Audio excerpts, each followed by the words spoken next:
All right, so we're back in the shop working today on our little project here.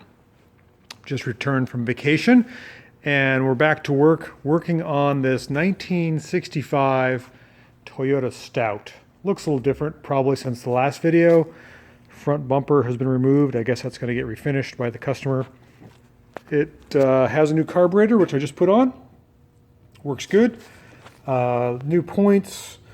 Cleaned up the spark plugs, set the timing, new fuel line with a clear filter, fixed all the janky wiring. It's still sort of janky. You can see it's got the old glass bulb type fuses. It still has a bunch of electrical issues. In fact, yesterday I was working on the turn signals and I grabbed the turn signal blinker relay and it shocked me really badly. So something's going on. Whenever you turn right, don't turn on the turn signal because you'll shock yourself. Got the transmission hump panel back in, all the wiring for the transmission and tail lights all taken care of. New gas pedal.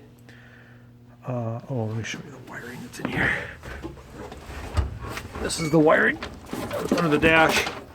Just burned and melted. I mean, look at that. Awful.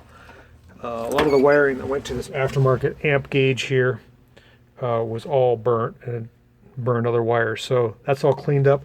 We have a new pull choke there. I don't know if you can read that or not. It's labeled. I'm trying to get the gauges working. This does have the thermometer, speedometer. You can see the little green thing there that'll rise and go across. That's kind of cool. And there's a really cool switch that goes here. I've got to figure out how to wire in. See if I can get it out. Package without breaking it. It's a 3-button switch. Oh, and I don't know if you can see it down there. Those 3 buttons, great, I just spilled a bunch of nuts and bolts. Those 3 buttons correspond with the 3 buttons here, so I'll show you that once I have 2 hands available. Right now I want to show you what I'm working on is the rear brakes. Somebody's done a somewhat of a half job on this. I hope I have the right parts. Have you ever seen a V-shaped wheel cylinder before? So it obviously has 2 pistons in there. I've never quite seen that before. I've seen a lot of blind hole ones, which are just one way. This is a 2-way wheel cylinder. It almost looks like this side is larger than, or has more of a stroke than that side, but I think that's just optical illusion.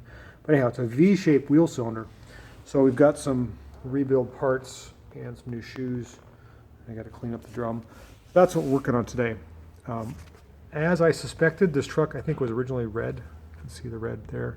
Somebody's put in some wick for a bed insulator. I don't know. Some stuff is a little hokey pokey. Taking a look at the inside. Pretty cool little truck. It's coming along. It runs great. Again, if you don't recall what it is a Toyota Stout, 1965 with a 1900 cc 4-cylinder engine. I think it's a 3R motor. So that is what we're working on today. Pretty cool little truck. And once this is done, we're going to focus our energy on this little bad boy. Anybody know what this is? This is a BMW Isetta. This one's kind of special because it's a convertible. See the convertible top there? Isn't that cool?